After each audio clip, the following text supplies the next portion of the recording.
করে আপনি সকল লিমিট ক্রস করে বক্তব্য দিচ্ছেন, আপনার বিরুদ্ধে ছাত্রদল অথবা যুবদল কোনো অ্যাকশন নিলে আপনি কি করবেন? আমি কিছুই করব না, আমার কি করার আছে। তবে আমি যেটা বলতে চাই, আমি সত্য কথা বলতাম, এখনো বলি, ভবিষ্যতেও বলবো। এটার জন্য যদি জীবন দিতে হয় আমরা প্রস্তুত আছি। মৃত্যু ভয়ে যাচাই বাছাই করে কথা বলতে হবে, ওই জায়গাটাতে আমি আর বিশ্বাসী না। এখন আমি বিগত কয়েক মাস ধরেই যেটা বলার চেষ্টা করছি, শহীদ প্রেসিডেন্ট জিয়াউর রহমান এবং দেশনেত্রী বেগম খালেদা জিয়ার আদর্শে বর্তমান বিএনপি পরিচালিত হয় না। জনাব তারেক রহমান যেভাবে বিএনপিকে পরিচালনা করছে, উনি ওনার পরিবারের মান সম্মান ইজ্জতকে ক্ষুণ্ণ করেছেন। এই বক্তব্যটা আমি দীর্ঘদিন ধরে দিয়ে আসছি। আমি 2 দিন আগে এই বক্তব্যটাই আবার দিয়েছি, সাথে একটি শব্দ বলেছিলাম, সেটা হচ্ছে কুলাঙ্গার। তো আমার মনে হয় বিএনপির কিছু কর্মীরা, সমর্থক গোষ্ঠীরা শব্দটার অর্থ না জেনে উত্তেজিত হয়ে গেছে। রাশেদ প্রধানের তিনি একটি জায়গায় বক্তব্য দিতে গিয়ে প্রধানমন্ত্রী জনাব তারেক রহমানকে কুলাঙ্গার শব্দ উচ্চারণ করে ফেলেছেন। আমরা বলছি না তিনি এটি সঠিক শব্দ উচ্চারণ করেছেন, এটি তার শব্দ চয়নের ভুল এবং তিনি এর জন্য অবশ্য তিনি ক্ষমাও চেয়েছেন। আসসালামু আলাইকুম। যারা এই মুহূর্তে ভিডিওটা দেখছেন, ভিডিওটা প্লে করেছেন, তাদেরকে অনুরোধ করব দয়া করে পুরো ভিডিওটা সম্পূর্ণ দেখবেন। সম্মানিত বন্ধুগণ, দর্শক শ্রোতা মণ্ডলী, প্রধানমন্ত্রীকে নিয়ে দেওয়া বিতর্কিত বক্তব্য কিংবা মন্তব্যকে ঘিরে এখন রাজনৈতিক অঙ্গন তোলপাড়, যে যেভাবে পারছে রাশেদ প্রধানকে ধুয়ে দিচ্ছে। সকলেই এখন গ্রেপ্তারের দাবি তুলছে রাশেদ প্রধান জাগবা নেতার। প্রিয় দর্শক শ্রোতা মণ্ডলী, রাশেদ প্রধান যেই বক্তব্য দিয়েছিল সেই বক্তব্য নিয়ে এবারে মুখ খুললেন তিনি নিজেই। তিনি কি ক্ষমা চাইলেন? তিনি কি তার ভুল স্বীকার করেছেন? তিনি কি মনে করছেন প্রধানমন্ত্রীকে নিয়ে যে বিতর্কিত মন্তব্য, যে বক্তব্য তার, সেটি দেওয়া উচিত হয়নি?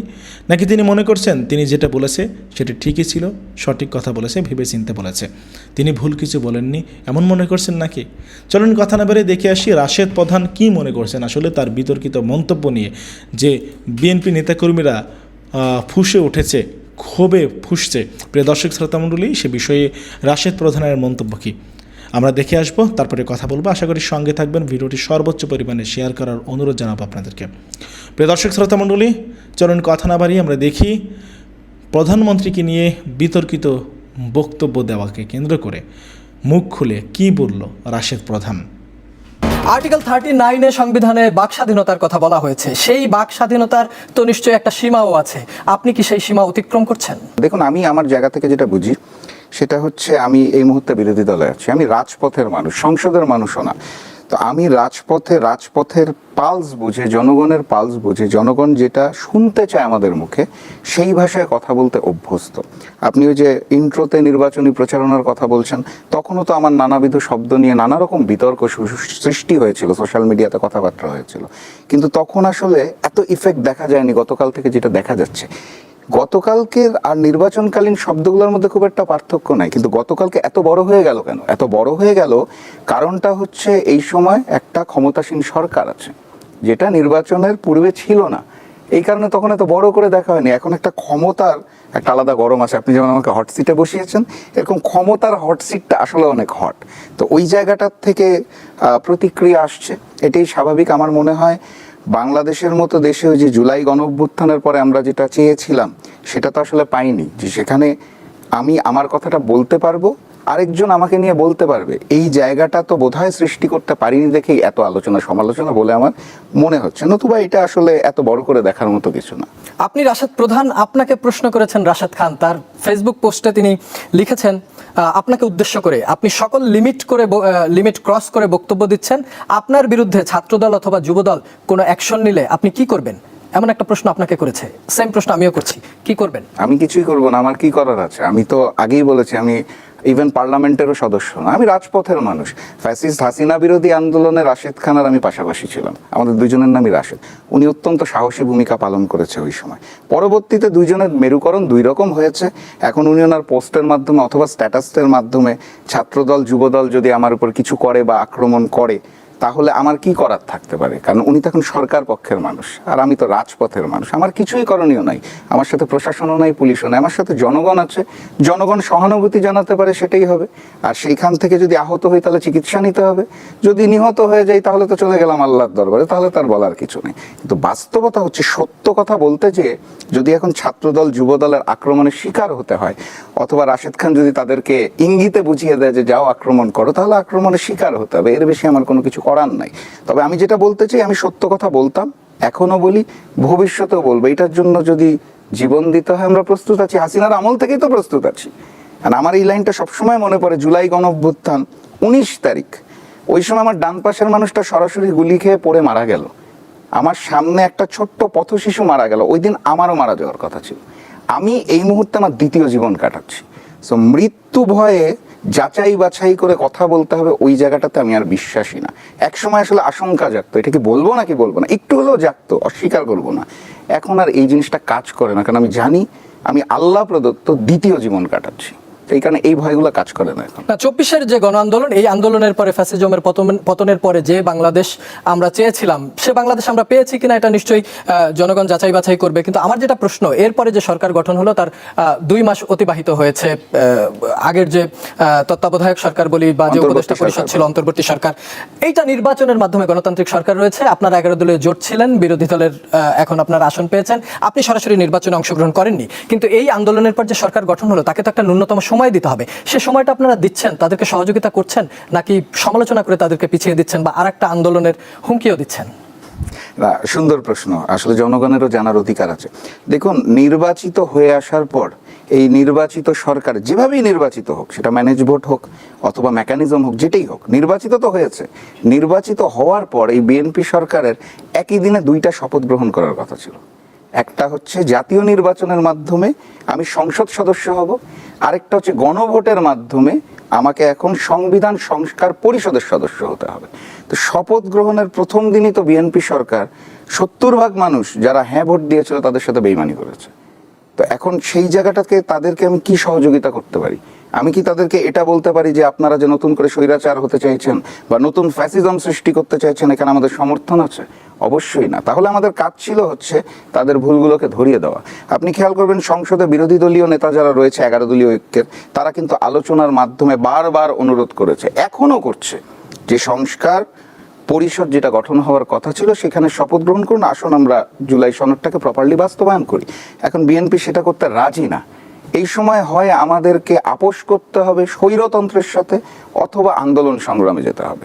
তো সেটারই 2টা পার্ট। একটা সংসদে, যারা সংসদে আছে তারা সংসদে বক্তব্যের মাধ্যমে রাখছেন, আমরা যারা সংসদে নাই আমরা সংসদের বাইরে আন্দোলন সংগ্রাম, রাজপথে, সেমিনারে, লিফলেট বিতরণে, গণসংযোগের মাধ্যমে জনসচেতনতা সৃষ্টি করছি। জনগণকে জানাচ্ছি যে আপনারা যে ভোটটা দিয়েছিলেন সেই ভোটটাকে কিন্তু বিএনপি গ্রহণ করে নাই, বেইমানি করা হয়েছে। তো জুলাই সনদ বাস্তবায়নের ক্ষেত্রে তারেক রহমান সাহেব নিজেই কিন্তু বলেছেন যে জুলাই সনদে যে ধারাগুলো আছে তার প্রতিটি আমরা বাস্তবায়ন করব। তো বাস্তবায়ন করার জন্য তো ন্যূনতম একটা সময় দিতে হবে, সে সময়টা কি আমরা দিচ্ছি? বাস্তবায়ন করার প্রক্রিয়া ছিল হচ্ছে শপথ গ্রহণের মাধ্যমে। আচ্ছা, সেই শপথ গ্রহণটাই তো করা হয় নাই। তো আপনি যদি শপথই গ্রহণ না করেন তাহলে আপনি বাস্তবায়ন করবেন আপনার ইচ্ছা মাফিক। যেভাবে করে আমরা কমিটেড ছিলাম, সকল রাজনৈতিক দল 8.5 মাস ধরে বৈঠক হয়েছিল ঐক্যমত্য কমিশন। নির্বাচন হওয়ার আগে বিএনপির একটা নেতাও তো বলেনি আমরা গণভোট মানি না, গণভোটের প্রয়োজন নাই, গণভোটে আপনারা ভোট দিয়েন না, শুধু ধানের শীষকে দিয়েন। একটা নেতাও বলেছে? বলেনি। বরং আমরা জনাব তারেক রহমানের মুখে একবার শুনতে পেয়েছি আপনারা দয়া করে হায়ের পক্ষে ভোট দিবেন। বগুড়ার জনসভায় জনসভায় ওপেন বলেছিল। তো তাহলে জনাব তারেক রহমান তো হার পক্ষে আহ্বান জানিয়েছে, হ্যাঁ ভোটটা কোথায় দিবেন? গণভোটে। তাহলে এখন আপনি এসে বলছেন আমি গণভোট মানি না, গণভোট অধ্যাদেশ মানি না, গণভোটের সংবিধানে নাই, তাহলে তো আপনি সরাসরি বিট্রে করেছেন। আপনাকে যে সময় দিব অক্ষরে অক্ষরে পালন করবেন, কিসের উপর বেস করে? আইনের উপর, সংবিধানের উপর। গণভোটের সাথে না, মানে গণভোটকে মেনে নিয়ে না, এটা তো আপনি নির্বাচনের আগে একবার বলেননি জনগণকে। কেন বলেননি? আমাদের বর্তমান স্পিকার নির্বাচনের পর মুখ ফসকে হোক, ভুল করে হোক বলে ফেলেছে কিন্তু, যে তখন গণভোটে রাজি না হলে নির্বাচন পিছিয়ে যেত, আমরা এই কারণে রাজি হয়েছি। তার মানে আপনি তো সরাসরি প্রতারণা করেছেন। এই প্রতারণার জবাবদিহিতা তো আপনাদের করতে হবে, আপনারা করছেন না। আপনারা সংবিধানের দোহাই দিচ্ছেন। শহীদ প্রেসিডেন্ট জিয়াউর রহমানের সময় যে গণভোটটা হয়েছিল সেটা কোন সংবিধানে ছিল, কোন ধারায় ছিল, কোন আইনে ছিল? সেইটাকে যদি আমরা রেসপেক্ট করি, স্যালুট জানাই, তাহলে এখন কেন মেনে নিতে পারছি না? এটাই তো স্বৈরতন্ত্রের লক্ষ্য। দেখুন, আমি বিগত কয়েক মাস ধরেই যেটা বলার চেষ্টা করছি, শহীদ প্রেসিডেন্ট জিয়াউর রহমান এবং দেশনেত্রী বেগম খালেদা জিয়ার আদর্শে বর্তমান বিএনপি পরিচালিত হয় না। জনাব তারেক রহমান যেভাবে বিএনপিকে পরিচালনা করছে, উনি ওনার পরিবারের মান সম্মান ইজ্জতকে ক্ষুণ্ণ করেছেন। এই বক্তব্যটা আমি দীর্ঘদিন ধরে দিয়ে আসছি। আমি 2 দিন আগে এই বক্তব্যটাই আবার দিয়েছি, সাথে একটি শব্দ বলেছিলাম, সেটা হচ্ছে কুলাঙ্গার। তো আমার মনে হয় বিএনপির কিছু কর্মীরা, সমর্থক গোষ্ঠীরা শব্দটার অর্থ না জেনে উত্তেজিত হয়ে গেছে। কুলাঙ্গার শব্দের অর্থ হচ্ছে, কুলাঙ্গার একটি বিশেষ্য, অর্থাৎ যেই ব্যক্তি তার কাজকর্মের মাধ্যমে পরিবারের সম্মান ক্ষুণ্ণ করে। তো এটা না বুঝে অনেকে উত্তেজিত হয়েছে, আমার বাসার সামনে মব সৃষ্টি করেছে, আমার পঞ্চগড়ে জেলা কার্যালয় ভাঙচুর করেছে। এটা আসলে এই নতুন বাংলাদেশে সালাউদ্দিন সাহেব বলেছিলেন যে মব সংস্কৃতি আর থাকবে না, তারপর আমরা মব দেখতে পেলাম। মাননীয় প্রধানমন্ত্রী লন্ডনে থাকতে নিজের ব্যঙ্গাত্মক চিত্র প্রচার করে বলেছিল বাক স্বাধীনতা থাকবে, সেটাও কিন্তু আমরা দেখতে পেলাম না। বিভিন্ন জায়গায় জুতা নিক্ষেপ কর্মসূচি হয়েছে, আমার কুশপুত্তলিকা দাহ করা হয়েছে, মিছিল মিটিং করা হয়েছে। এটাকে আমি সাধুবাদ জানাই, এটা তাদের গণতান্ত্রিক অধিকার। আমার যেমন বলার অধিকার আছে, তাদের গণতান্ত্রিক অধিকার এগুলো করার, তারা করেছে। কিন্তু এই যে মব সৃষ্টি করা অথবা আমার কার্যালয়ে হামলা করা, তছনছ করা, এটা আসলে এই নতুন বাংলাদেশে কাম্য নয়। তারপরেও যেহেতু বিএনপির কর্মীরা মন খারাপ করেছে, আমি বারবার আমার লেখনির মাধ্যমে দিয়েছি, ফেসবুক স্ট্যাটাসে দিয়েছি, আজকে প্রেস কনফারেন্স করে বলেছি, কুলাঙ্গার শব্দটাতে যেহেতু আপনাদের আপত্তি, আমি দুঃখ প্রকাশ করছি, আমি আর কুলাঙ্গার শব্দটি ব্যবহার করব না। কিন্তু আমার বক্তব্য অতীতে যা ছিল তাই আছে। আমি এখনও মনে করি দেশনেত্রী বেগম খালেদা জিয়া আপসহীন যিনি ছিল এবং শহীদ প্রেসিডেন্ট জিয়াউর রহমানের আদর্শে জনাব তারেক রহমান এই মুহূর্তে বিএনপি পরিচালনা করছেন না। দেখুন, মামলা করলে অনেকভাবেই করা যেত। এই যে হামলা করা হয়েছে, মব সৃষ্টি করা হয়েছে এবং একই সাথে সাথে আমার নাম্বার এবং আমার সহধর্মিনীর নাম্বার, সে রাজনীতিতে যুক্ত না, আমার সহধর্মিনী দেখে তার ফোন নাম্বার সোশ্যাল মিডিয়াতে ছড়িয়ে দেওয়া হয়েছে। এরপরে এই যে পারিবারিক হেনস্থা করা, মামলা অনেকভাবেই করা যায়। কিন্তু আমি মামলা না করে আমি দেখতে চাই জনাব সালাউদ্দিন সাহেব, স্বরাষ্ট্রমন্ত্রী ও মাননীয় প্রধানমন্ত্রী জনাব তারেক রহমান, তারা যে কথা দিয়েছিল বাক স্বাধীনতা এবং মব সংস্কৃতি থাকবে না, তারা কি উদ্যোগ নেয় এটা দেখার জন্য আমি দেশবাসীর সাথে একত্রিত অপেক্ষা করতে চাই। Next level, well done, side by side free. 11 দলকে একদম সার্বক্ষণিক সাথে পেয়েছি। আমিরে জামাত ডাক্তার শফিকুর রহমান সাথে সাথে ফোন করে খোঁজখবর নিয়েছে। আমাদের 11 দলের সমন্বয়ক যিনি হামিদুর রহমান আজাদ, তিনি সার্বক্ষণিক যোগাযোগ রেখেছেন। জামাতের সেক্রেটারি জেনারেল মিয়া গোলাম পরোয়ার নিন্দা জানিয়েছে, এলডিপির অলি সাহেব নিন্দা জানিয়েছে, 11 দলের সকল শরিক দল নিন্দা জানিয়েছে এই মব সন্ত্রাস এবং হামলার বিরুদ্ধে। সার্বক্ষণিক যোগাযোগ রাখছে, তারা সহযোগিতা করতে চেয়েছে, পাশে থাকতে চেয়েছে। দেশবাসী অনেকে যোগাযোগ করেছে, তারা আমার বাসার সামনে পাহারা বসাতে চেয়েছে। আমি সবাইকে ধন্যবাদ জানাই, কৃতজ্ঞতা জানাই, সবাই আমাকে যে ভালোবাসা দিয়েছে এই কারণে। এক কথায় বলতে চাই, বৈষম্যহীন বাংলাদেশের যে আন্দোলন শুরু হয়েছিল, সেই বাংলাদেশে আমরা মব সংস্কৃতি চাই না এবং জনগণের বাক স্বাধীনতা চাই। এই বিএনপির জন্ম হয়েছিল গণভোটের মাধ্যমে, তারা এখন গণভোটকে অস্বীকার করে, বিরোধী দলকে নিয়ে ব্যঙ্গ করে, যেই কাজগুলো তারা নিজে করেছে অতীতে এবং ব্যাপক হারে রেকর্ড, সেই রেকর্ড কেউ ভাঙতে পারে না, ভবিষ্যতে পারবে বলেও আমার মনে হয় না। তো আমি সরকারি দলকে অনুরোধ করবো আসলে নিজেদের অতীত দেখুন। আর দেশবাসীকে যেটা বলবো, আপনি যে প্রশ্নটা করেছেন সেটা হচ্ছে জুলাইকে নিয়ে অলরেডি বিএনপি বেইমানি করে ফেলেছে। 70% যারা হাঁ ভোট দিয়েছিল এই মানুষগুলোর সাথে গাদ্দারি করা হয়েছে, মুনাফিকি করা হয়েছে। তো আমরা আমাদের দাবি আদায় করে ছাড়বো ইনশাল্লাহ, এর আগে আমরা থামবো না। অতএব দেশবাসীকে সচেতন থাকার অনুরোধ জানাবো, আবেদন জানাবো, আন্দোলন আসলে রাজপথে ঝাঁপিয়ে পড়তে হবে, কারণ নতুন স্বৈরাচারকে আমরা পুরাতন স্বৈরাচারের মতোই বিতাড়িত করবো ইনশাআল্লাহ। গণভোট ঘটনাক্রমে সিদ্ধ বলে দাবি করেছেন স্বরাষ্ট্রমন্ত্রী, দুই একটা বাদে বৈধতা দেওয়া হবে, আপনি কি বলবেন? না, দেখুন, স্বরাষ্ট্রমন্ত্রী হচ্ছেন সেই মানুষ যিনি প্রক্সি প্রধানমন্ত্রী হওয়ার পরে ওনার স্টেটমেন্ট পরিবর্তন হয়ে গেছে। এই স্বরাষ্ট্রমন্ত্রী যখন মন্ত্রী ছিল না, ভোটের আগে উনি তো তখন বলেছিল কোনো আইন বাধা হতে পারবে না, গণভোটে যদি হা জয়যুক্ত হয় যারা সংসদে যাবে তারা ওইভাবে করেই পালন করবে। তো ক্ষমতায় আসার পরেই রূপ পরিবর্তন হলো, আমরা শপথ নিব না। তারপর পরেই উনি বললেন অক্ষরে অক্ষরে সব কিছু পালন করা হবে। অক্ষরে অক্ষরে যদি সব কিছু পালন করা হয় তাহলে তো এগুলো হওয়ার কথা না। এখন তারা নতুন নতুন আইন দেখাচ্ছেন, সংবিধান শিখাচ্ছেন এবং আমি যেটা দেখতে পাচ্ছি সেটা হচ্ছে যে চরিত্রের লঙ্ঘন। মানে একটা মানুষের চরিত্র যখন সঠিক থাকে, উনি সকালে যেটা বলে রাতে ওই একই কথা বলে, 1 মাস পরেও একই কথা বলে। ওনার আসলে চরিত্রের লঙ্ঘন ঘটেছে দেখে উনি এক এক দিন এক এক ধরনের কথা বলছেন বলে আমার কাছে মনে হয়। আসলে ওনাকেও তো দোষ দিতে পারি না পুরাপুরি। এখন এত বছর শিলংয়ে ছিলেন, 3 স্টার রিসর্টে, ভারতের থেকে ট্রেনিং নিতে হয়েছে, ওনারও তো একটা গাইডলাইন আছে। এখন গাইডলাইন যখন এক এক বেলা এক এক রকম হয়ে যায় তখন ওনাকেও বিভিন্ন রূপে যেতে হয়। আপনার মনে থাকার কথা যে 90-এর স্বৈরাচার হোসেন মোহাম্মদ এরশাদ, ওনার শেষ জীবনে ওনাকে এই ব্লেমটা নিতে হয়েছে বাধ্য হয়ে, কারণ উনি সকালে এক কথা বলতেন, বিকালে আরেক কথা বলতেন। এখন সালাউদ্দিন সাহেবের অবস্থা ওরকম হয়ে যাচ্ছে, মানে কোন বেলা কি বলছেন, গাইডলাইন ধরে বলছেন, সংবিধান ধরে বলছেন, না আইনের জায়গা থেকে বলছেন, না বিএনপির জায়গা থেকে বলছেন, নাকি রয়ের এজেন্ট হিসেবে বলছেন, উনি নিজেও তো তালগোল রাখতে পারছেন না। এখানে ভুলভ্রান্তি হয়ে যাচ্ছে, হওয়াটাই স্বাভাবিক, অস্বাভাবিক কিছু নয়। তবে আমি এখনো অনুরোধ করব, এখনো সময় আছে, সংসদে সমাধান সম্ভব, আর সেটা না হলে তো রাজপথ আছে, দেখা যাবে। একজন দায়িত্বশীল জায়গা থেকে বাংলাদেশের মানুষকে, বাংলাদেশের জনগণকে এই সংকটের মধ্যে যখন বিরোধী দল এবং সরকারি দল পরস্পর বিরোধী, আপনি দেশবাসীকে কি বলবেন? না দেখুন, সরকারি দল এবং বিরোধী দল তো সবসময় বিরুদ্ধেই থাকবে, এটাই তো স্বাভাবিক। এই কারণেই একটা দলের নাম সরকারি দল আর একটা দলের নাম হয় বিরোধী দল। এখন বিরোধিতাটা কিভাবে করতে হয় সেটা হচ্ছে প্রশ্ন। এখন যদি আপনি বিরোধী দল দেখে বিরোধিতা করব এই নীতিতে থাকেন, আর সরকারি দল দেখে বিরোধী দলকে দমন করব এই নীতিতে থাকেন, তাহলে দেশের জন্য ক্ষতিকারক।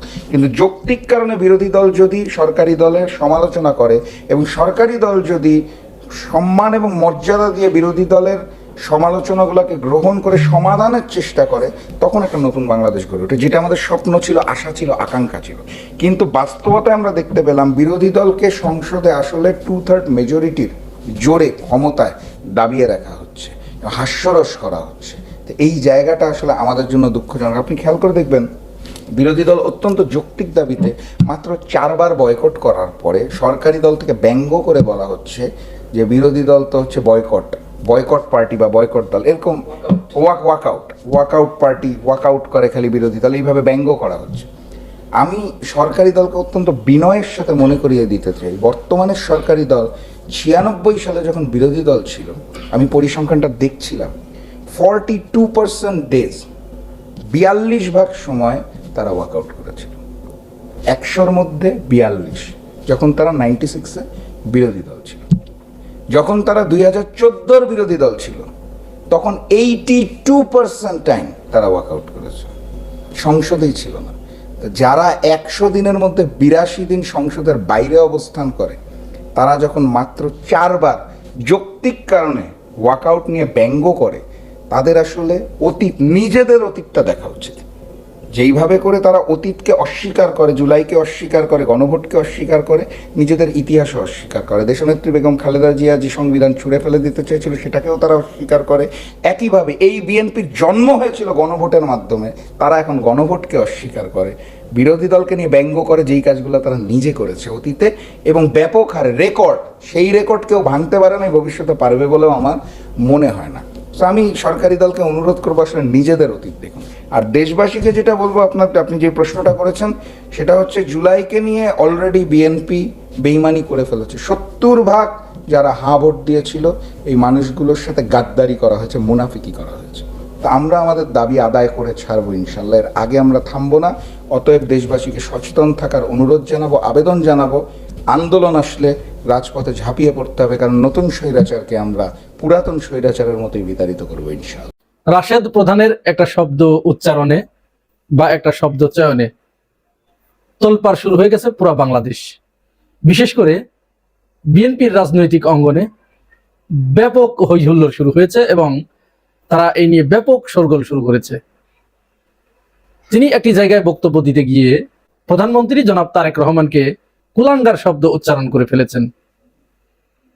আমরা বলছি না তিনি এটি সঠিক শব্দ উচ্চারণ করেছেন, এটি তার শব্দ চয়নের ভুল এবং তিনি এর জন্য অবশ্য তিনি ক্ষমাও চেয়েছেন।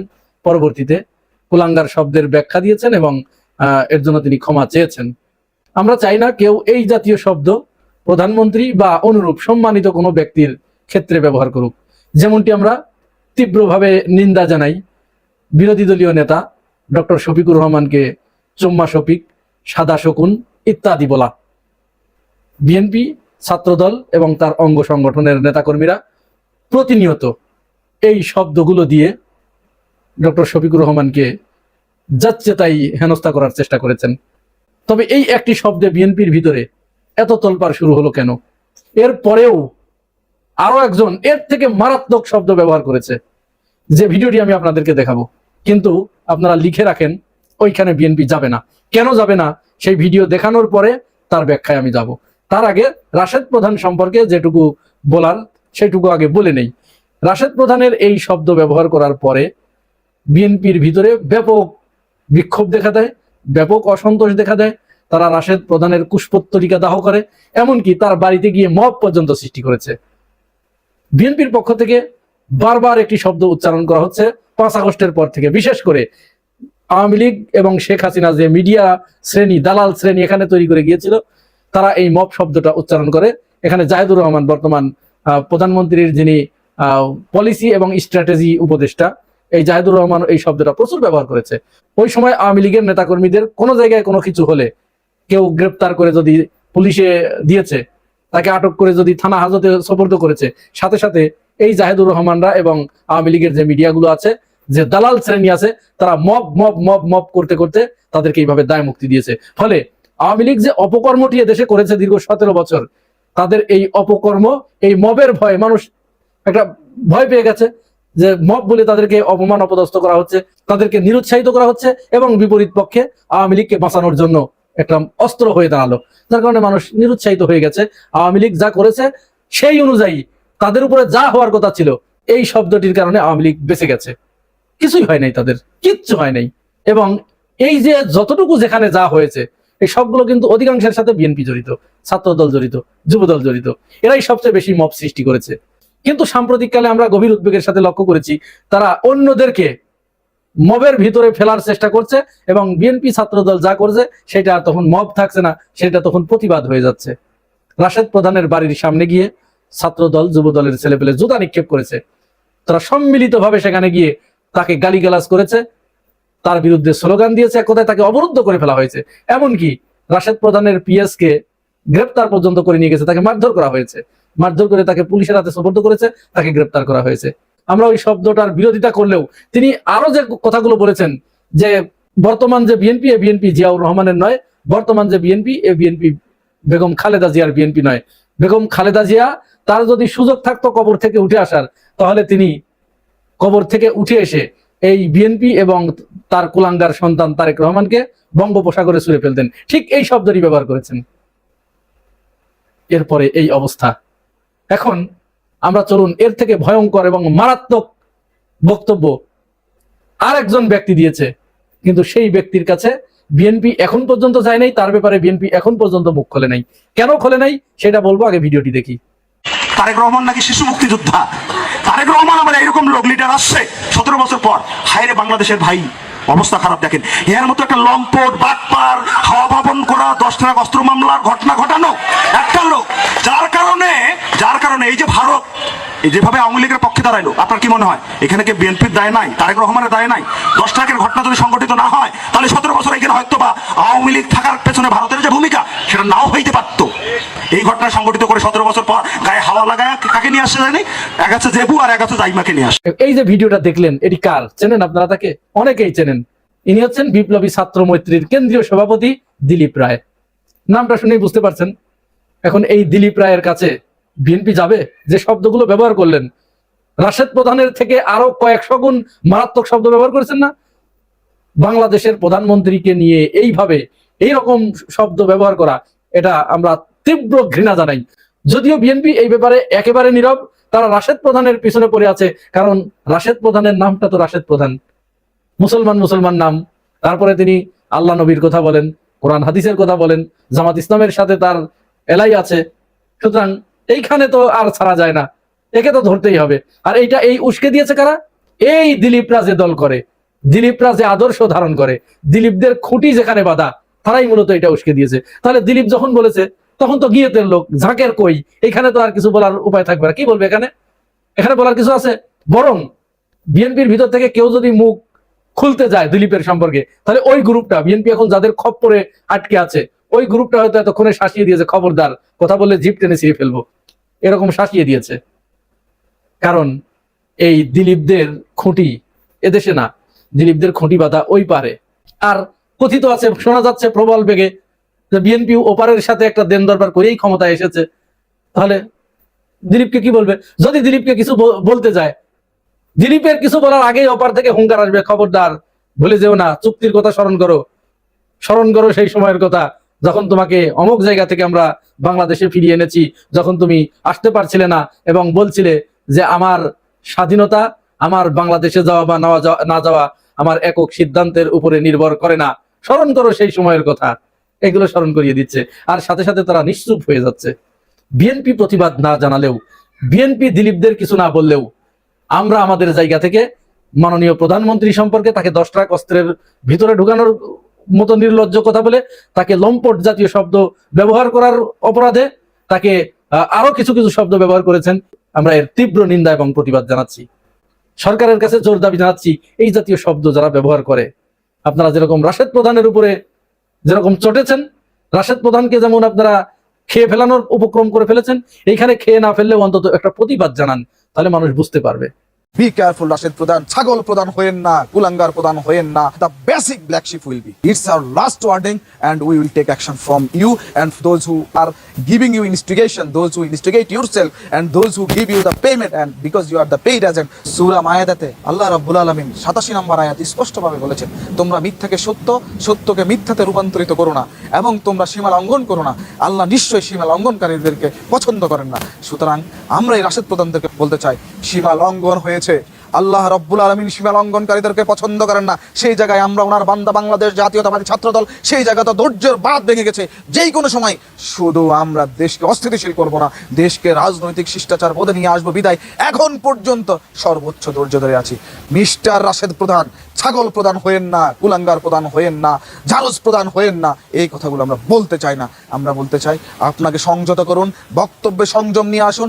আপনি যে পেইড এজেন্ট, আপনাকে দেশ বিরোধী কুচক্রীরা আপনাকে পেইড করে এইরকম উন্মাদনা সৃষ্টি করে এরকম পাগলের মতো বক্তব্য দেওয়া হচ্ছে, সেটা কিন্তু আমরা বুঝে গেছি। তাই আপনার মতো পচা শামুকে আমরা বাংলাদেশ জাতীয়তাবাদী দল এবং বাংলাদেশ জাতীয়তাবাদী দলের অঙ্গ সংগঠন আমরা বাংলাদেশ জাতীয়তাবাদী ছাত্রদল পা দিচ্ছি না। তবে আপনার মতো পচা শামুককে চিরতরে ধূলিসাৎ করে দেওয়ার মতো ক্ষমতা বাংলাদেশ জাতীয়তাবাদী ছাত্র দলের সাহস এবং সক্ষমতা আছে, যেটা ফ্যাসিবাদ বিরোধী আন্দোলনে 17 বছর লড়াই সংগ্রামের মাধ্যমে মৃত্যু পতাকায় দাঁড়িয়ে স্লোগান তুলে পুলিশ সহ রাষ্ট্রযন্ত্র সহ আওয়ামী লীগ, যুবলীগ, স্বেচ্ছাসেবক লীগ সহ সকল অঙ্গ সংগঠনের বিরুদ্ধে কিন্তু লড়াই সংগ্রাম করে আমরা টিকে গেছি। সুতরাং রাশেদ প্রধানদের মতো এরকম অপদার্থ উড়ে এসে জুড়ে বসা মানুষ এই দেশের স্টেক গ্রহণ করার কোনো সুযোগ নাই। পেইড এজেন্ট অচিরেই এই পেইড এজেন্টের মুখোশ উন্মোচন করা হবে।